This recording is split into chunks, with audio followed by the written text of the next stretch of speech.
ব্যান্ডেল থেকে চন্দননগর লোকাল ট্রেনে প্রচার সারলেন রচনা বন্দ্যোপাধ্যায়। হুগলির তৃণমূল কংগ্রেসের প্রার্থী রচনা বন্দ্যোপাধ্যায় আজকে ভোটের প্রচার করলেন। আর শেষ বেলার প্রচার হচ্ছে বর্ধমান দুর্গাপুর কেন্দ্রে। দিলীপ ঘোষ তিনি মন্দিরে গেলেন প্রচার সারতে। দুর্গাপুর স্টিল টাউনশিপে কর্মী সমর্থকদের নিয়ে টোটোয় চড়ে ঘুরলেন সিপিএম প্রার্থী সুকৃতি ঘোষাল।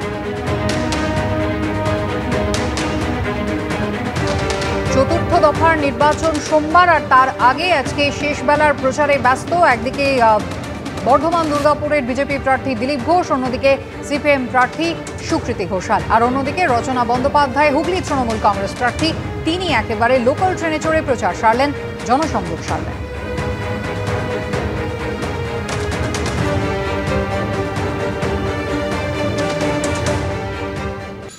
সোমবার রাজ্যে চতুর্থ দফার ভোট, তার মধ্যেই রয়েছে বর্ধমান দুর্গাপুর লোকসভা কেন্দ্র। বিজেপি প্রার্থী দিলীপ ঘোষ শেষ দিনের প্রচারে বেরিয়েছেন। ম্যাক্সিমাম ভোটারের সঙ্গে আমার আই কন্ট্যাক্ট হয়ে গেছে, লোক ধরেই নিচ্ছে বিজেপি জিতে, বাড়ির সামনে দেখেছে।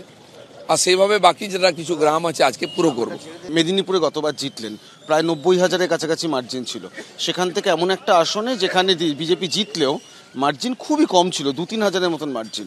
লড়াইটা কি একটু কঠিন হলো, মানে শূন্য থেকে শুরু করতে হলো দিলীপ ঘোষ? এখানে আমি দুটোই বাড়াচ্ছি, আমার ব্যক্তিগত মার্জিন গতবারের চেয়ে বাড়াচ্ছি, আর পার্টির যে মার্জিন ছিল মিনিমাম সেটাকে অনেক বাড়াচ্ছি। কঠিন নয়, যুদ্ধ রাজনীতিটা কঠিন, নির্বাচনটা কঠিন, সেটাকে সহজ করে নেওয়াটা হচ্ছে বৈশিষ্ট্য নেতার, কে করতে পারে। আমি স্পোর্টস হিসাবে রাজনীতি করি। আপনার এই গোটা প্রচার পর্বে বারবার পুলিশের সঙ্গে সমস্যা হয়েছে, অনুমতি পাননি, আপনি বলেছেন অনুমতি ছাড়াও আমরা করব, এবং আজকেও আপনার সঙ্গে কথা হচ্ছিল শেষ দিনের প্রচারে গিয়ে দেখা যাচ্ছে আপনার একটা নির্দিষ্ট রোড শো নিয়ে পুলিশের পারমিশন নিয়ে একটা সমস্যা চলছে। দেখুন, আমরা অ্যাডমিনিস্ট্রেশনের সঙ্গে সংঘর্ষে যাইনি, সংঘর্ষ করে টিএমসি লোকেরা আটকাবার জন্য গো ব্যাগ কালো পতাকা এটা করেছে, হয়তো আজও করবে, কারণ আর কিছু করার নেই। ওদের ক্যান্ডিডেট শুয়ে পড়েছে, পার্টি শুয়ে পড়েছে, কিছু গুন্ডা মস্তান মাফিয়া বালিচোর কয়লা চোররাই রাজনীতি করছে, পাবলিকের সামনে যাওয়ার হিম্মত নেই ওদের। তো সেই জন্য আমরা চাইছিলাম যে অ্যাডমিনিস্ট্রেশনকে যে সিস্টেমে জানিয়ে আগে যাতে আমরা কার্যক্রমের প্রস্তুতি করি। একটা রোড শোয়ের প্রস্তুতি করেছি, লক্ষ টাকা খরচা করেছি, তারপরে হঠাৎ রাত্রেবেলা বলছে হবে না। আমরা বলছি 3 দিন আগে আপনি যদি আমার কাছে অনুমতির প্রার্থনা চান, যদি ক্যান্সেল হয় 2 দিন আগে জানান, আমি আমার সময়টাও কাজে লাগাবো, আমি অন্য জায়গায় প্রোগ্রাম করতে পারি। সেই জন্যই সমস্যা হয়েছে, আর কোনো সমস্যা নেই।